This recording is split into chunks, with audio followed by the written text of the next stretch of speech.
Mijn ouders komen uit Moldavië. Er waren 11 families gewoond. 4 Joodse familie, 3, 4 Russische familie en een paar families van Moldavische nationaliteit. Een waterpomp in het midden van deze hof gehad. We hebben een houten toilet gehad in het hof voor alle bewoners. Mijn vader was sleuter van zijn beroep, maar hij kon alles doen. Hij heeft verdiend heel weinig geld en wij moesten met 4, met mijn broer en mijn moeder. Moet ik zeggen dat het moeilijk leven was. Mijn broer is gegaan naar muziekschool als violist en 4 jaar later ben ik ook dat.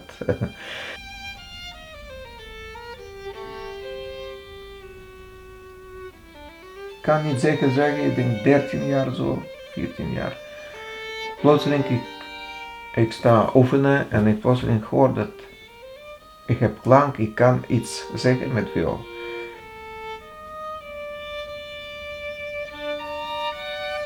Mijn ouders, bijzonder mijn vader, was echt Joods opgevoed. Hij studeerde in yeshiva en hij kende heel goed Hebreeuws en Jiddisch. En hij heeft regelmatig naar synagoge gegaan. Hij heeft ons gezegd dat jullie moeten niet gaan naar de synagoge, omdat dat is te gevaarlijk.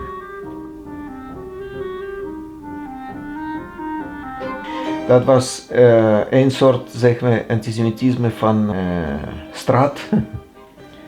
Als de jongens hebben ze, hey, ben Jood, ga weg van hier of zoiets, ja. Maar was ook antisemitisme, zeg maar, op de hoge niveau. En ik zie dat, omdat iedere bijvoorbeeld universiteit of heeft bepaalde percentage van Joodse mensen. Dat was Ufa ook een van de steden waar zijn heel veel familie van verschillende plekken geëvacueerd in de oorlog. En daar ben ik geboren in 1946. Mijn moeder heeft kennis gemaakt daar met een vrouw uit Moskou, een hele lieve vrouw, en zij waren heel bevriend waren. En toen na de oorlog, die vrouw was ook moest bevallen. En dat was moeder van Lale. Na de oorlog zijn ze gegaan naar Moskou en mijn moeder is gegaan naar Moldavië, dus mijn vader. En toen ik was, ik denk 13, 14 jaar oud, toen mijn moeder zegt, ja, ik moet uitzoeken, was zo lieve mensen, ik wil dat uitzoeken, deze vrouw. En toen we hebben gestuurd aanvraag in Moskou voor de zoeksysteem, zeg maar, zo'n zoeksysteem voor de mensen.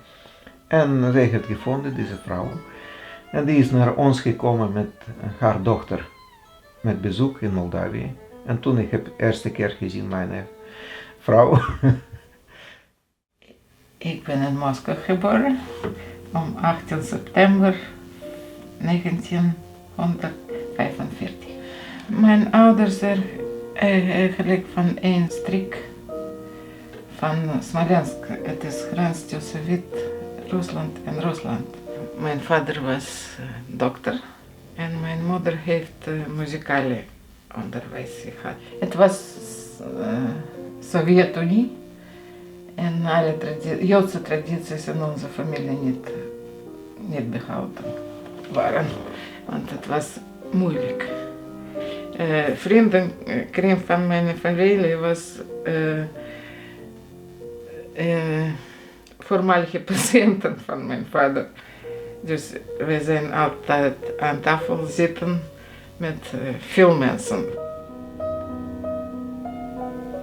Toen mijn vader was nog werk gehad, hij heeft een woning gehad van ziekenhuis.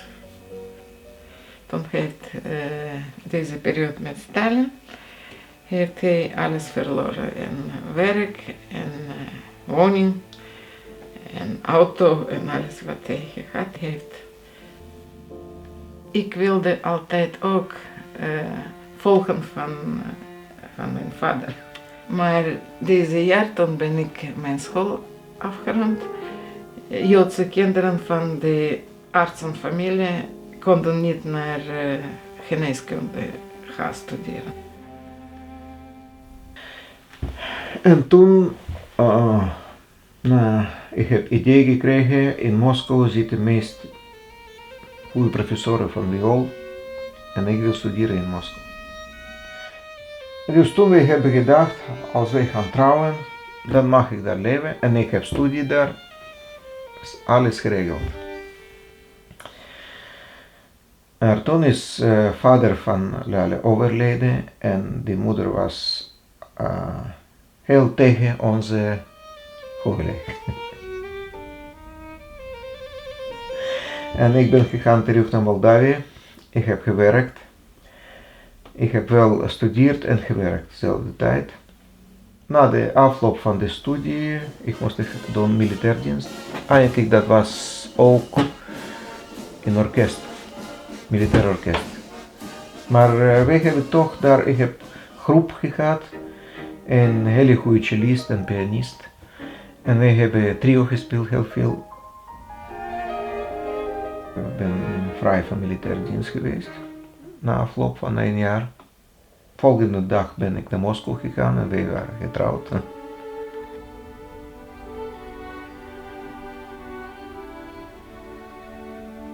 En uiteindelijk, na een paar maanden, was proefspel in een orkester van radio en televisie van Moskou. Ja. En in deze orkester heb ik eerst gewerkt. Ik was aangenomen als concertmeester van deze orkester. Toen is Alexei geboren. Alexei is 14 januari 72 geboren. Het was een vreselijke koude winter. Het was moeilijk iets te kopen en winkels waren leeg. Maar weet je, in ons leven in Moskou heeft vriendschap een grote rol gespeeld. Boris heeft een ontzettend mooi beroep. Mooie concerten, mooie muzici. Na de concerten altijd borreltje of gewoon gezelschap aan de tafel. Dat heeft een ontzettend goede rol in ons leven gespeeld. We hebben ontzettend veel vrienden gehad. Heel veel vrienden. We hoeven niet iedereen bellen of vragen, afspraak maken. Als onze vrienden, buren gaan lopen met hond en zien bij ons in het licht, 3 uur 's nachts, zij gewoon komen. En wij zitten nog praten. En na de concerten hebben altijd gekomen naar ons en iets eten, drinken, was een hele leuke sfeer. En na 3,5 jaar, eens ik heb heel mooi proefspel gedaan in Moskou Philharmonisch Orkest. En daar heb ik bijna 20 jaar gezeten. En dat was een hele goede dirigent toen. Chef was Kirill Kondrashin. Dat was een van 3-4 orkesten Russische welke heeft buitenlandse toeren gehad. En we hebben heel veel, zeg maar 4-5 maanden per jaar buitenland geweest. We kunnen zien de hele wereld eerst.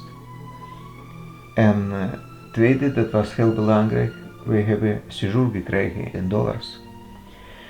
En in Rusland toen de roebel was zo laag dat zeg maar 2 dagen séjour, dat was mijn salaris van maand.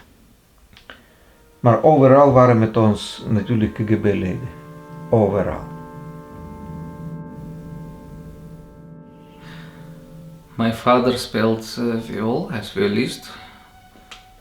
Hij werkt in het Moskou Philharmonisch Orkest. En ik was daar altijd als kind heel trots op. En ik vond het geweldig gebeuren, concert van het orkest.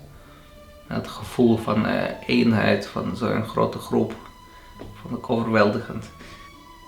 Natuurlijk, mijn ouders wilden ook dat ik viool speelde. Dus ging een beetje die kant op. En toen ik 6 was, toen zei ik ook, weet ik nog nu, dat ik zei dat ik veel viool speelde omdat ik samen met mijn papa wilde op orkest werken. Toen was ik beland op de speciale muziekschool. En daar had je de middelbare school en muziekschool in één, waarvan muziekvakken veel zwaarder weegden dan alle andere. En heel veel Russische Joodse mensen zijn weggegaan. En onze vriendkring kleiner geworden. Financieel, persoonlijk wat betreft onze familie was niet slecht, maar politiek wel. Dus mijn familie woonde nog steeds in Moldavië toen. En toen moeder was overleden, mijn broer met zijn familie en vader waren nog daar in Moldavië. En iedere dag zij krijgen die kruis op hun deuren geschilderd. En toen was zo'n situatie, wij denken ook, wij moeten, is tijd dat weggaan. En in een orkest, een Russische radioorkest, op een gegeven moment, er kwam een nieuwe dirigent en heeft alle Joodse muzici weggegaan. Maar toen Alexei was 18 geworden. Hij moest naar punt komen waar zij controleren alles en gezond. En toen hij is gekomen daar naartoe, die hebben gezegd die mensen, Joodse jongen, hij gaat naar Afghanistan militairdienst doen. Toen hoorde ik dat, ik heb gedacht nee, hij komt niet levend van Afghanistan. Vanaf dat moment gingen mijn ouders informeren hoe ze kunnen vertrekken. Ik geloof dat ze zelfs een korte cursus Hebreeuws hebben gevolgd. En Israël was meest voor de hand liggend. Tijdens mijn studie, ik heb een paar vrienden waren bij mij, cellisten en pianisten, zijn vrouwen pianisten. En zij hebben emigreerd. En zij zijn gekomen uiteindelijk in Maastricht. Omdat hij heeft gekregen die werk in Limburg Symfonieorkester als aanvoerder, cello-aanvoerder. En ik heb heel lang geen contact gehad met deze mensen. En eens, ik heb van iemand gekregen die adressen. En ik heb brief geschreven, jongens, ik heb jullie zo lang 15 jaar niet gezien. Ik ben op reis in Duitsland, volgende steden, deze dagen en zo verder, in deze hotellen. En zij zijn naar mij gekomen toen wij waren in Düsseldorf, ik denk. En wij hebben een hele leuke avond gehad. En op het einde van de avond, die cellist vraagt tegen mij, heb je geen gedachte om te emigreren? Ik zeg ja, ik ben bereid, ik denk dat een heel korte termijn gaan emigreren. Hij zegt, ik vraag omdat morgen vroeg is bij ons proefspel voor aanvoerder tweede viool. Misschien wil je proberen, omdat wij kunnen niet krijgen lange tijd aanvoerder. Dat was voor mij een beetje zo verrassende moment, omdat ik zeg, ja, ik ben 2 maanden bijna in de tour. Ik heb viool alleen maar genomen om te concerten spelen. Ik denk dat ben ik niet bereid voor echte proefspel. Ja, hij zegt, ja, ik heb voorgesteld, je moet zelf denken. Maar ik denk, nee, ga ik niet. Toen hij is weggegaan. Ik begon te twijfelen. En ik heb vriend gehad, Mark Levin. Ja, ik denk, ik ga met hem vertellen over. Hij zegt, ja, waarom ga je niet? Morgen ochtends wij zijn vrij, 's avonds concert in Keulen. En dat is dichtbij. ga je proberen toch. En ik bel mijn vrienden en zeg, ja, ik wil dat komen. Moet ik meteen gaan pakken de laatste trein, zeg, heb ik gekeken, laatste trein naar Aken en dan wij komen jou halen. Maar dat is heel licht om te zeggen dat, maar wij woonden in Düsseldorf in een hotel, een beetje buiten de stad. En is dat enige bus wat gaat naar de stad. En die weg welke loopt naar deze bus staat onze KGB. En de hele tijd kijken wie komt, wie. En ik kan niet doorkomen. En dat is eigenlijk voor mij enige mogelijkheid uitkomen. En als zij zien mij met viool in deze tijd, 's avonds, wat kan ik zeggen? En ik begin heel snel denken, wat kan ik doen? Ik pak die grote sporttas en ik steek viool in deze tas.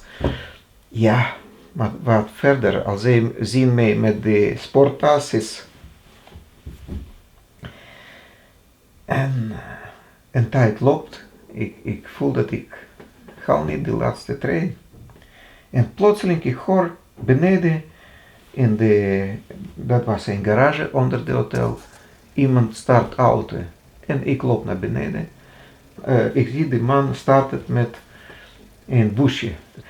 En ik vraag, kunt u mij buiten brengen? Geen probleem. Zoals in slechte films, ik heb op de bodem gelegd. En hij heeft mij buiten gebracht naar de station ergens. En ik heb gewoon een paar minuten nog gehaald de trein laatste. Dus ben ik naar Aken gekomen en mijn vrienden hebben mij opgehaald, naar Maastricht gebracht. Ik heb geslapen dan en 's ochtends, ja, wat ga ik spelen? Over 2 uur proefspel. Ja, mijn vriendin was pianiste, we hebben vroeger veel samen gespeeld. Ik zeg, ja, hebben muziek van Mozart-concert en ja, gaan we doen een Mozart-concert. Maar die tweede concert, ze heeft geen muziek meer. Dus we zijn zo gekomen naar proefspel. Ik zeg, ja, tegen commissie, ja, ik heb Mozart-concert. En ik kan spelen, ik heb geen tweede concert, ik heb Isaïe-sonate, Bach-sonate, solo. Dat kan ik alles spelen voor, maar ik heb geen tijd gehad. En ik heb gespeeld daar. En daarna gekomen in orkesterpartij, maar dat was voor mij helemaal geen probleem, omdat na 20 jaar in Moskou orkester, je hebt alle repertoire, dus ik kon heel van blad alles lezen. En dat duurde 1,5 uur, ik was aangenomen in de orkest. En over een paar dagen, of na 1 week, kwam Boris terug en zei tegen mij in de auto, weet je, ik heb werk gekregen. Dat was voor mij iets buitengewoon. Waar? In Nederland. Wat? In Nederland? Hoe kan dat? Je bent niet in Nederland geweest.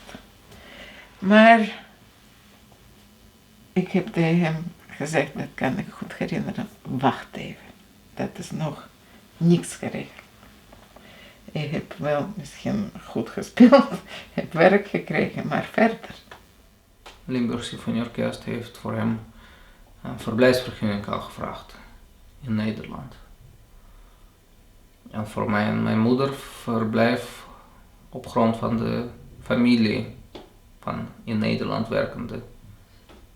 Maar in Moskou wisten wij helemaal niet wat gaan wij doen. En toen heeft onze vriendin heeft ons gebeld en contact telefonisch werkt ook niet zo goed toen. En we wisten dat iemand hoort ons en dat was gevaarlijk. En die zei tegen ons, weet je, ik heb een idee. Ik nodig jullie uit als gasten, dan blijven jullie hier. Gewoon al werken. Oh, we waren zo blij met deze informatie. Eerste wat ik gedaan heb, ik kwam naar de directeur van het college waar Alexei gestudeerd heeft en zeg tegen haar, mevrouw, sorry, maar wij willen graag verhuizen naar Siberië. Ik wou graag academische, vakantie, 1 jaar. En zij was echte partijgenote. En zij zei tegen mij, ja, ik zou graag deze te maken, maar je bent vandaag 18e moeder. Die wil naar Siberië gaan. Maar zij bedoelde dat wij weten waar gaan jullie naartoe.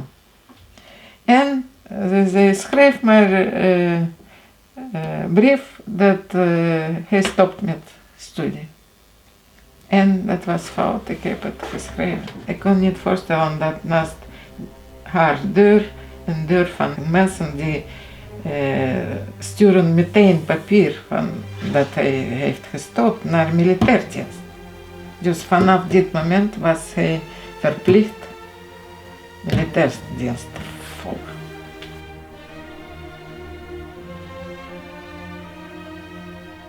En alle papieren waren perfect klaar. En ik ben naar ambassade gegaan. En ik ben gekomen en een rij van mensen en iedereen visum krijgt, iedereen. En voor mij geen visum. En wat hebben we gedaan? We belden onze vriendin in Maastricht. En we hebben tegen haar gezegd, stop maar zeg, administratie van orkest, dat gaat niet, we kunnen niet naar Maastricht te komen. En zij zegt, wacht even, want ik weet dat er gebeurt iets vreemd. Dat orkest heeft alle papieren naar het ministerium gestuurd, dat Boris heeft een werk gekregen. En wij hebben papieren geregeld dat wij als gasten gaan Nederland bezoeken. En op het computer deze 2 van andere kanten papieren gekomen en natuurlijk die ambtenaar die daar zat zegt, hier klopt iets niet. En ze hebben alle papieren geannuleerd. En wij zijn weer begonnen de procedure om naar Israël te gaan. En mijn werkgever heeft gestuurd nog een aanvraag. En dat duurde alles, ik denk, meer dan een half jaar lang. En dan, ik ben een grote tour geweest met Russische orkester, met mijn orkester in Europa. En wij hebben met mijn vrouw afgesproken met Lale dat als tot de einde van de tour ze krijgen geen visa, wij gaan gewoon naar Israël. Meteen. Dus dat was mijn laatste tour. Ik wist dat was mijn laatste tour met Russische orkest. En laatste concert kan ik nog herinneren was in de Wenen. Wij speelden in deze mooie zaal. Half uurtje voor de concert, ik krijg een telefoon van Lale dat zij hebben vandaag visa gekregen. Ik zeg, jongens, oké, ik kom niet terug naar Moskou, omdat ik heb viool. Ik weet dat met viool is moeilijk uitkomen. Ik blijf gewoon in Wenen. En alsjeblieft zeg tegen de ambassade dat ze sturen mijn visa naar Wenen. Ik wacht in Wenen. En zo hebben we gedaan. Ik ben na de concert, ik ben gekomen naar mijn directeur en heb gezegd dat ik heb werk gekregen in Nederland, ik blijf. Het hele orkest is gekomen naar mij afscheid nemen. Dat was heel leuk. Heel leuk en heel, zeg maar, pijnlijk Omdat dat is deel van de leven weg. Maar dat was zo. Ik ben gewoon gebleven in Wenen. 2 weken tot mijn visa waren klaar. Ik heb gezegd, ja, was gevaar dat Alexei kunnen iedere moment pakken in de militairdienst in Afghanistan. Ik zeg dat ik wilde dat voorkomen, dus ik zeg dat zij moeten gaan niet als een vaste plek wonen, maar als toeristenvisa gewoon. Ik moest ticket voor Alexei te kopen om heel snel te sturen. En ik heb deze ticket gekocht. Ik had zo snel mogelijk spullen ingepakt en een week later was ik op het vliegtuig naar Amsterdam. En we zijn geland in Amsterdam op Schiphol. En ik liep als eerste uit het vliegtuig. Ik heb mijn bagage opgehaald. En toen zag ik mijn vader daar buiten wachten. En over 4 uur belde Boris mij wel op en zegt: ik heb Alexei opgehaald en we gaan naar Maastricht.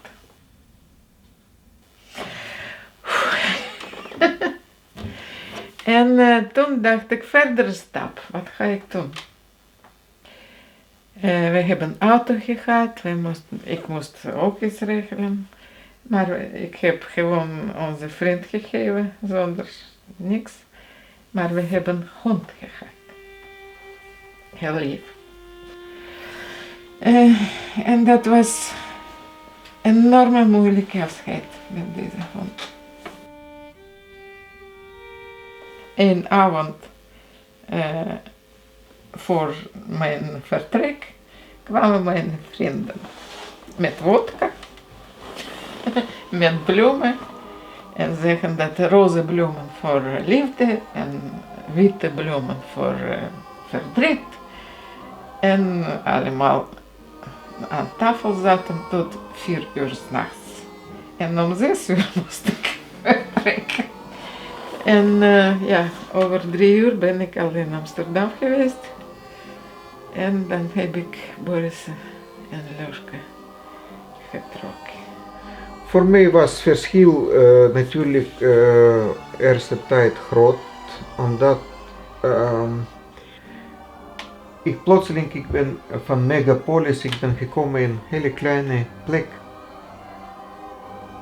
Ik ben begonnen actief naar synagoge te gaan om de Joodse leven een beetje beleven, zeg maar, ja, zo een beetje voelen Joodse leven. En dat was voor mij ook iets nieuws. Wij hebben hier ontzettend gelukkige jaren gehad. Ik ben niet bang deze woord te gebruiken, in euforie geweest. Echt. Van alles.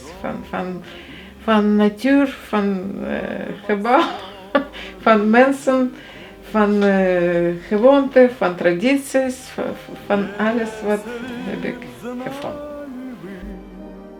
Как мне дороги подмосковные вечера.